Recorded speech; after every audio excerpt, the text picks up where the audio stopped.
Yeah. Hi. Welcome back to Rust Henge. Last episode we got this heap home and discovered that it had dropped a valve. So we start this episode at the next logical step. We wash the car.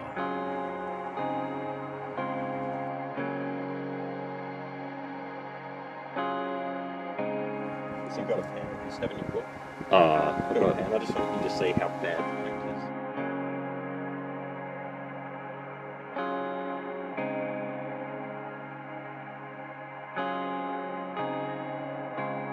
This is like a wax polish, so we're trying to get a bit of moisture back into the paint before we use a polish.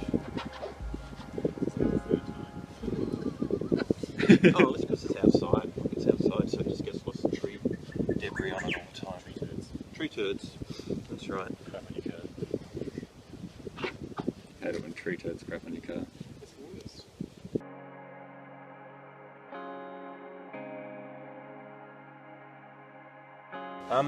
We'll open the bonnet actually in a minute and see if we can get this off. We're probably going to be better off doing that off the car. Really? Yes. It just sounds like a lot of effort. I was effort I wouldn't do it. I wouldn't even wash it. Look, most people wouldn't go to the effort to even fix this car, so. I'd fix it, I just wouldn't wash it. But remember, I've got a girlfriend coming home tomorrow who doesn't know I have another car. Who also... So the better it looks, the better as far as I'm concerned. Also, given that, you know, this is more her sort of car, I think, you know. So, hey, check out my convertible Saab. Yeah.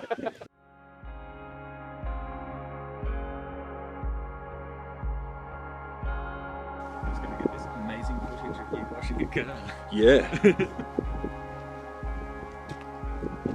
I'm just curious to see how the footage comes out. I want to see if you can actually see the difference in the quality of the paint afterwards. Just do that in post-production. Alright, make it look better.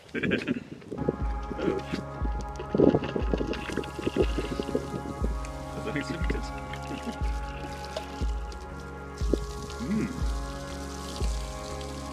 Would you look at that? Water.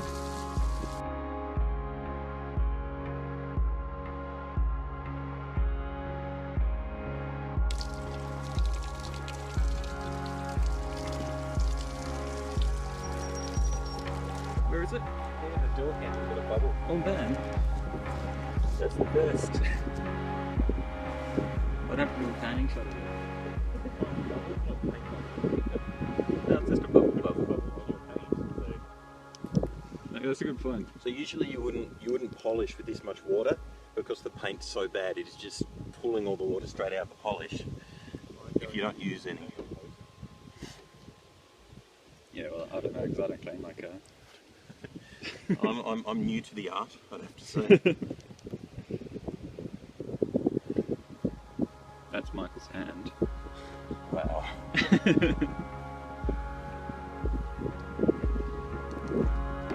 the rest of it.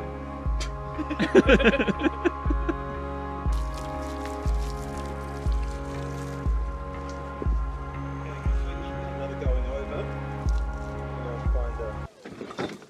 Oh. Nice shelf, Michael. I didn't put that up. I have no idea who put that there. It wasn't me.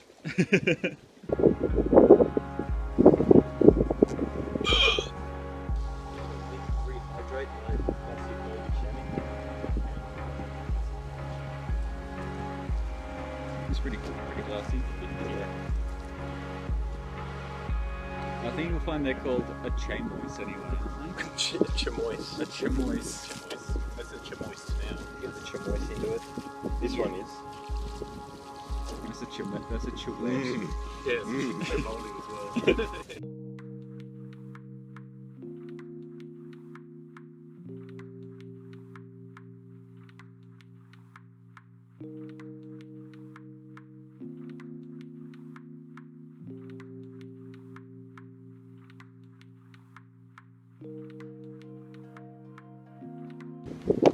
So you can see the sky, yeah? That's good enough. I mean, for comparison, I'm going to go and film my car for a bit.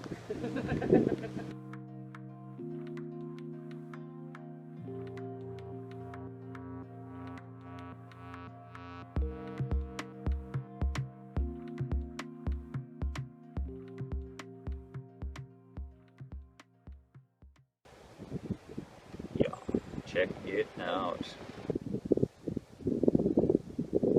I think we should just stick it next to the windows and doors closed and just fill it full of water and then use the pool with a convertible top. Well, Toby and I always thought, not this model Saab, but the other model Saab, this would probably work fine too, would be a great amphibious car because you can weld the doors shut, put the roof back, and it's got like a good hefty back to counteract the engine being in the front. Would so. you put like an external mounted like marine engine off the back, or would you drive a propeller from the engine in the front? I kind of like the idea of driving a propeller from the engine on the front, personally. That's my personal preference when it comes to... But we also thought it had to be a car that was new enough to be properly galvanised and everything.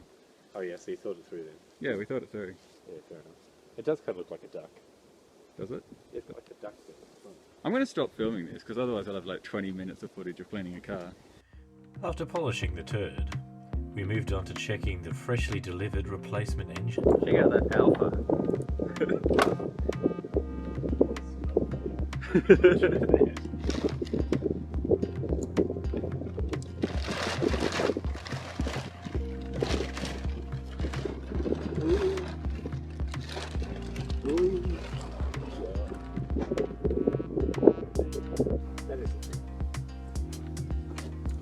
Don't you know it's more important than just washing the car?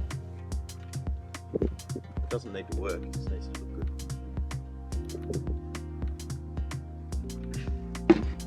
What's going on with that inlet? That's super weird. It's in the middle. No, just the way they've done it's super weird. Why? It just looks funky. It's transverse, remember? So they've run it up the back. It's probably just for looks. So remember, it sits up over the top here. Pretty compactly. The new engine was bought second-hand, out of a wrecked 900 sedan. We were told it was lowish Ks, but we thought it would be worth pulling some plugs and the timing belt cover and having a look around. They're all dry in the bores, which means it actually might have rings, which I'm not used to seeing. Like, all this is just because the rocker cover gasket has failed. I believe that's an issue with the plastic rocker covers. Later models have metal ones, so we'll Funny try to get that. them somewhere down the line. I could get maybe easy. Close. Plastic, metal rocker covers, what a luxury. I know. It's like what are the carburetors that you could get with that like plastic barrel? Thermoquads. Yeah. Yeah, I don't know if they were ever a thing in Australia. So apparently I have to film this. Just Diddy Kong lives in there. Yeah. Exactly.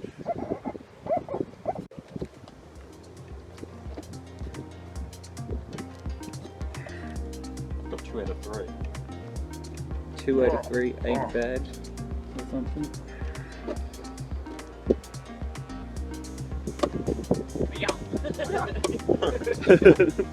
Oh, got him. That did work. Woo!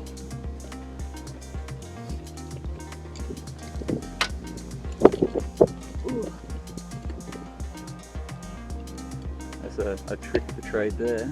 Trick of the trade. Yeah. It's just like making something more difficult, but it looks cool.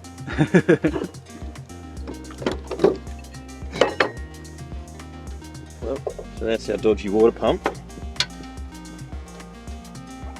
Sounds like there's a monkey trapped in it.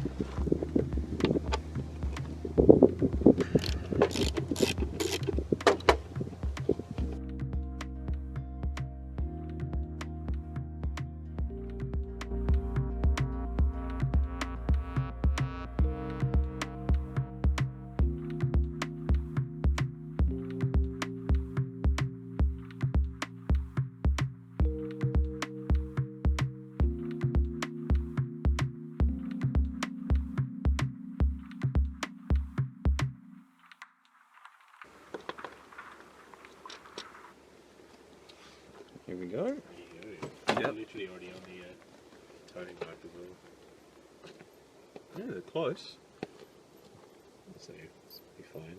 Yeah, I'll just spin it around to the timing mark. So these are our timing marks. There and there. There and there, which you're right. By the look of them, there and there, there and there. Obviously been in there before. Yeah, well, I imagine it's had its timing belt done before. You'd hope so.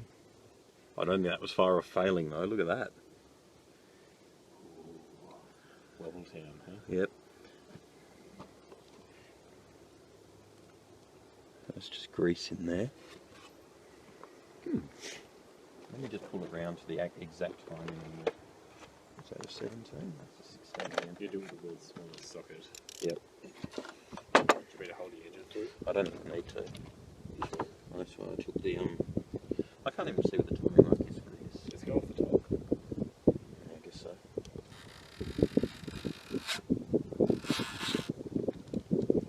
You're rotating the right way. Yep. I think that's good. There we go. Cool. Yep, that looks about right. What are we looking at? I'm just guessing where the timing mark is at the bottom, Oh, okay. because I don't know. Hang on. I'll put the light on my tool. That makes sense because you'd be able to see it from the front of the car.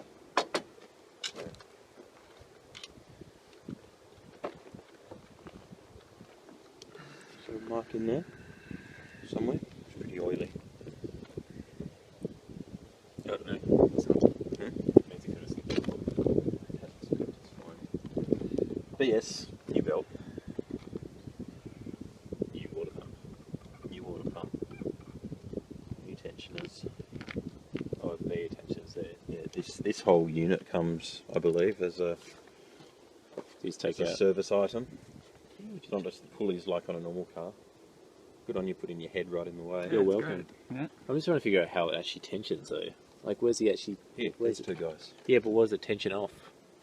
This is a unit in here. And Oh, it's okay. sprung. It's sprung. So see how this is all sprung in here? Yeah. So this is what fails, and this loosens off, and then it skips teeth. Yeah. Sounds great. Well, that's a relief.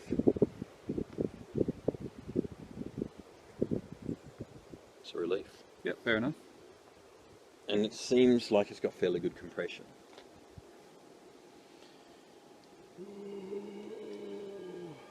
Sure, we'll double check. Gotta get like Saab engine selfies. So, with Michael optimistic the new engine should be fine, with a good service and a few parts, we start another day of work on the Saab. Before picking up any tools, we make a detour to check out the latest acquisition.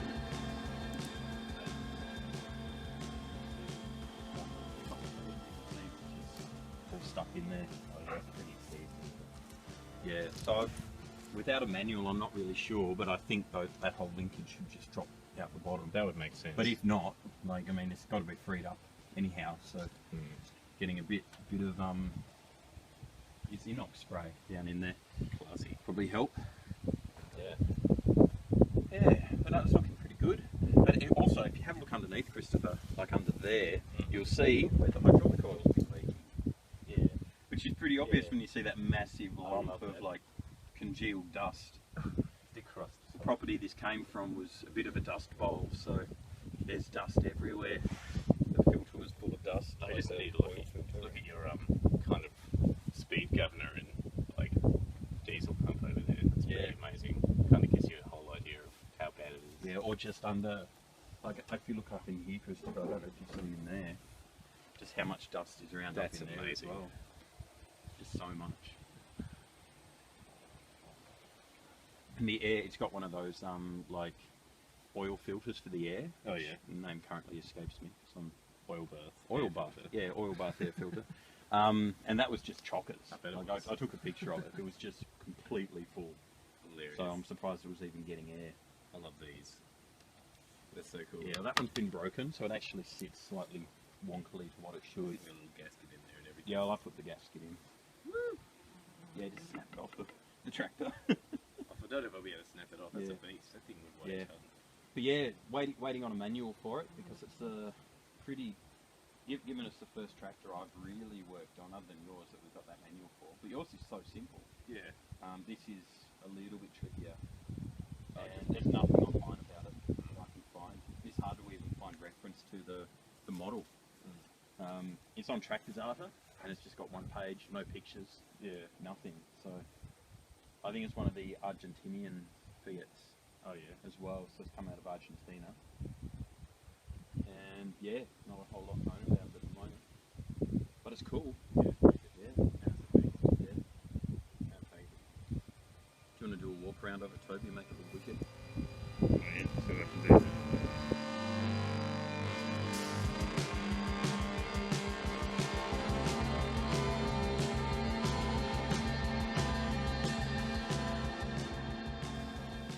Going from 70s agricultural to 90s luxury. Quotation marks. It's an agricultural engine. Agricultural luxury.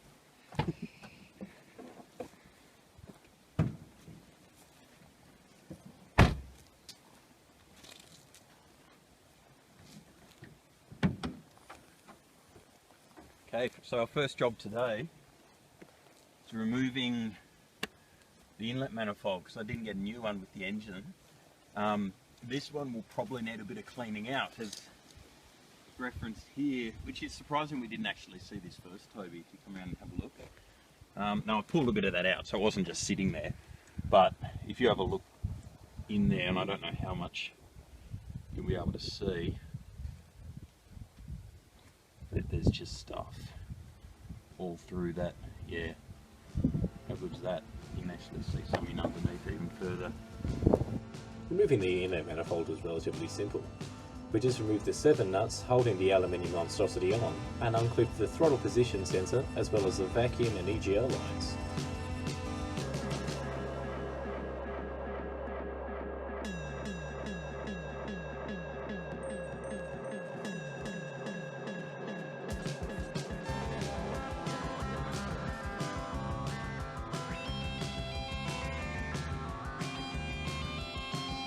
All that done, we could just lift it off and have a look at the bounty within. Okay, this is off. This is a part we do need to reuse. I don't know if you can hear that it's got a lot of bits of piston in it, so it is going to have to come apart pretty much all the way to clean out. You can actually look in these here. I can just see lots of lovely bits of piston in there. So I don't think we'll be chucking this straight back on.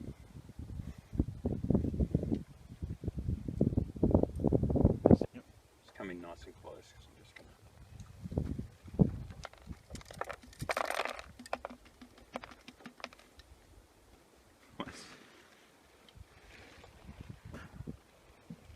That's a valve guide. There you go.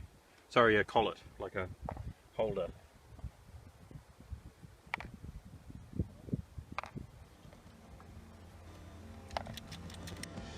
After a quick break to look at the pile of reconstituted engine, we moved on to the engine wiring loom, unplugging stuff like injector cables, coil packs, and disconnecting the fuel rails and cam angle sensors.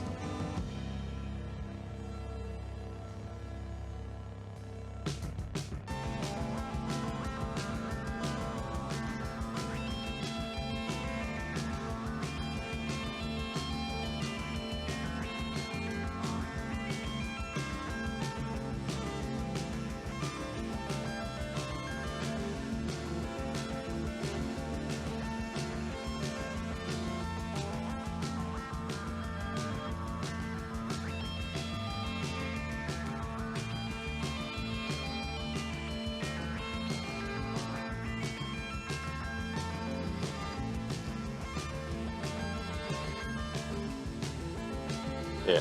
Get in that car and move it.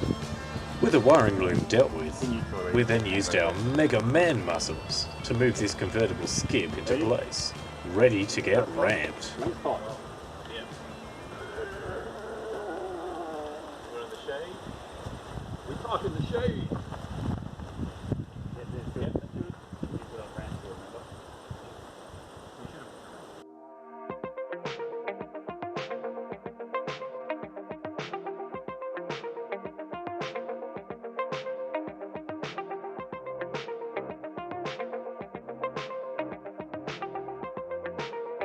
Ready? Yeah. No, and we're again. And again. That's moving. I think that man's moving. Yeah, but check that out. One's on. I can feel it. How many are on? It's funds. Is it in gear, Christopher? Cool. After thoroughly patting our own backs for pulling off such a wicked sick, epically pro car lifting procedure, we looked over to the engine and came up with the plan, which of course started with Michael crawling under the car. So the aim of the game under the car is between, nothing wants to focus, between the sump and the automatic transmission there is a plate, and that plate gives access to the torque converter. And once we can get into the torque converter, we can disconnect the torque converter from the engine and just pull the engine and leave the transmission in situ, which I think would be a very good idea. So I'm just going to take that plate off, if I can ever get to focus, and have a bit of a look. To disconnect the torque converter, you need to remove 6 bolts placed at an equal distance around the flywheel. To access the bolts, you have to rotate the flywheel, and with a limited space and engine partially seized, the only option was for Toby to kick over the Saab. Your foot. Yeah. Yeah, Okay. but it's pretty much seized. Alright, have you got that ratchet in place, Michael? Yeah. Ready? Yep.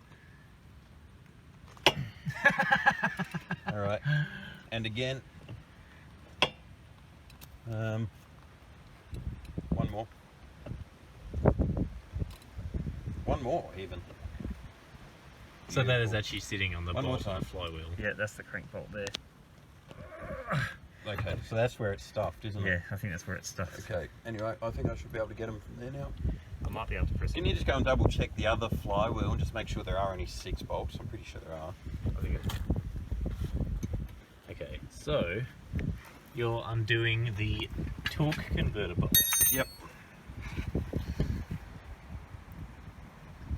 Sometimes you can pull both in one go, so you can pull the transmission and the engine in one go. Yeah, it looks like there's only 6. Well, we opted to just pull the engine because it looked like we'd have to remove all the like ABS and brake stuff to get the transmission out as well. Yeah. As far as we know, the transmission's okay.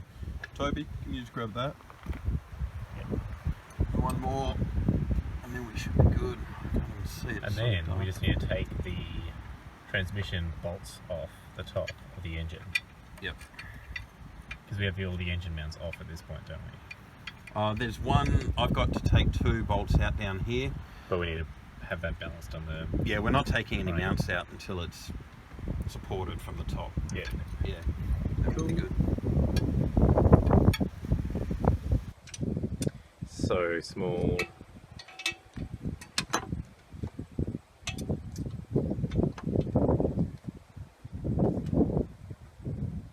It's one of the smaller engines here, isn't it? Oh, compare that to like everything else. I think probably the most compact engine, funnily enough, is actually the tractor. That engine is so compact considering how big like it actually is. Oh, it's a 3.7. Yeah, 3.7. It's not a small engine. Like, I know.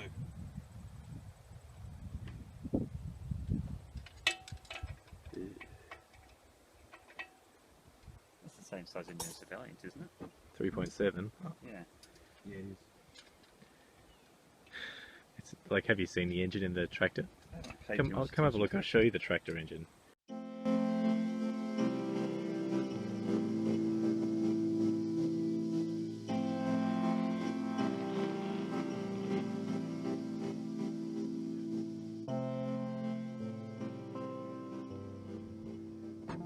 They come on. I wouldn't have picked this 3.7. Well, if you...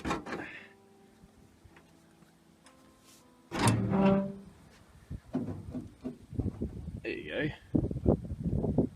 That's half of its head, really. Yeah, no, look how Like small the that is. Yeah, the actual block, it's 4-cylinder, right? It's 3-cylinder. 3-cylinder. Yeah. Okay, I don't know nothing about tractors, so. Well, it's yeah, so you go 1, 2, 3 injectors, 3-cylinder diesel. Each cylinder is a bit over 1.3 litres. Yeah, that's exactly right. So Okay. it's literally the size of, like, So you know. it's a small car per cylinder. Yeah, exactly. And that's why we were saying that, you know, driving this without brakes, it gets a bit interesting because there's just so much like power there, Oh, but not much really stops it. I mean, this thing's in here at the same time. It is also a 3.7. Yeah, exactly. 3.76 though. Yeah, that's all the difference. But you know, if you cut that in half, it doesn't actually take up that much more space than that engine there. So It's pretty cool, isn't it? And then you got this little beast, a 125. What a legend! I mean, like best. I think I still hold this as one of the best motorcycles in the fleet. I'd say. it was once awesome when it went. When it went. Suddenly stopped working. Oh yeah, and then there's this mega loser over here. What rubbish! So much lighter than Michael's. Here, go. I'm just gonna like handball it. Oh yes, cascades. I don't think anything's coming out of there at all. Hang on. I'll run that down. So it's the lowest point and nothing's flying out. They probably all shot out of the exhaust. Or just leaked out. Because what I was Nothing. thinking is we do that. We drain this one, so that's almost the height of this hose here. Well, let's just take that hose off, Toby, because we need to get in there to the Yeah, all right. water pump anyway. Grab another screwdriver and do that while I do this one. Yeah, I know. He's really getting into it. Well, I've been wanting to take this off for ages. Mum told me I couldn't. So I back the car and pull that coolant. Well, you weren't the one who had to get underneath it. Yeah, I know. That's why I didn't care. Thanks. It's like spraying when you sprayed brake fluid all over my motorbike and told me I should clean it because all my paint would come off. I didn't. I know you did clean it in the end, but at first you said, "Oh, you should probably clean your motorbike," because I sprayed brake fluid all over it. So thanks for that. You're welcome. We did get a clean bike out of it, though. To be fair. Yeah, have you seen it now? No. Go down and have a look. No.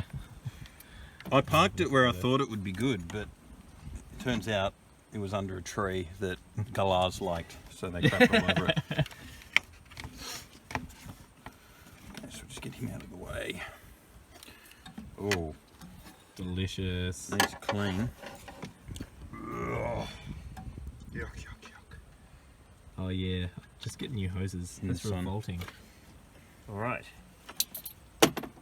What was that? Oh, that was just the That's rubber, I think. Oh no. Don't know if you can see in there. Yeah, I can see that. That's disgusting. Like sell it to a garden centre. They'd probably make millions selling that as like a mulch or something. Yeah, it sounds familiar. So this bin has holes in the bottom of it. Oh yeah. Nice. Oh well, it's a recycling bin, so it would. Oh well, we know now. No, I thought it was the other black bin. By the way, that's completely drained. There was probably about half a litre in there in total. That does not surprise me. As I said, I think it's all in the exhaust. So I mean, there might be a bit more in the engine probably not. because that went up to the top of the thermostat. There might be a block drain somewhere, but Oh, hang on. The power steering is on that engine. yeah, on the engine mount. Engine thing. mount as well, yeah. I don't think we can just disconnect the engine mount thing. Can Yeah. we do that without? Well, there's only a couple more things I've got to do under the car. I need to, there's like a brace across the back that holds the steering, sorry, the drive shaft in line with the back of the motor. So it's kind of like a stabilizer brace that's on the back. Once that's off, disconnect the torque converter, disconnect them, and they're probably something we're going to want to do once the car's up. What's the time? 3 o'clock? It's 3 o'clock. Yeah, coffee Yeah. time. It is coffee time. Coffee time? Coffee time. Coffee time. Anywhere here that said when the timing belt was last done. So there you go. That's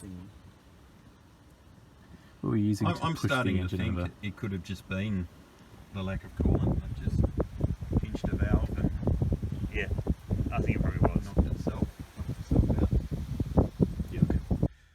Yeah, so we're just rolling this off the ramps. So that way we can get the engine grain set up.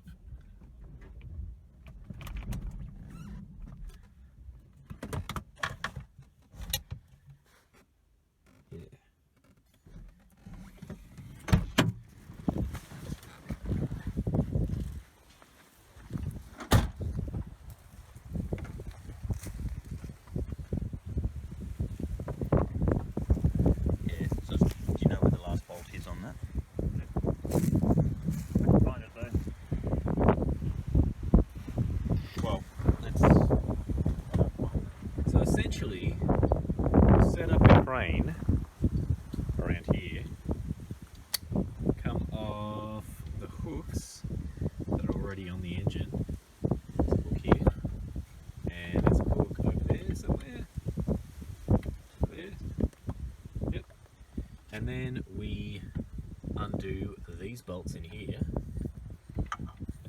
there. And there's a couple of bolts around the corner. There's so much crap in the way. And those are the transmission bell housing bolts that are holding the automatic transmission to the engine, and then we can just lift the engine out of the car, essentially. I think there are some engine steadies under the car that we've already done, I'm assuming. I think so. Michael says he's done everything under the car. Okay. So I think it's take the weight, undo that bolt there, which is this engine mount, and then undo the bolts there, which is where it connects to the Transmission. to the bell housing, yeah. And then there's nothing else connecting. We just go. Then we just go and then stick it on a pallet, like that one over there. Go. All right. Yeah.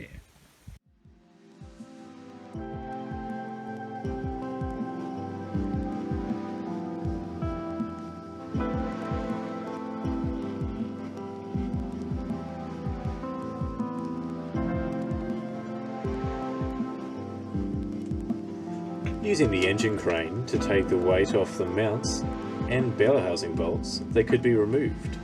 Then there was nothing else left to do but to take the engine out.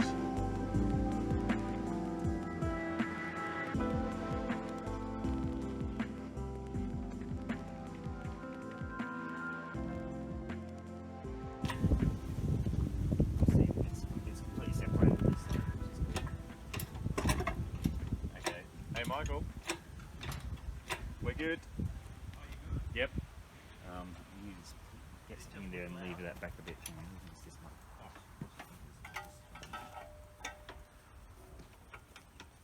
That should just come away when you're lifting it though. Oh, it's getting stuck over here. I see what's happening. It's getting stuck on that exhaust flange on the actual exhaust manifold just there. Yep. But that could slip like when you're pulling it up. Good there. That needs to come back. There we are. It's getting kind of there. Oh, there, careful fine. with those. Yeah, it was just kind of. Is that loose again now? I think that might be pretty loose now.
Yeah, just wait a second. I just got on some light.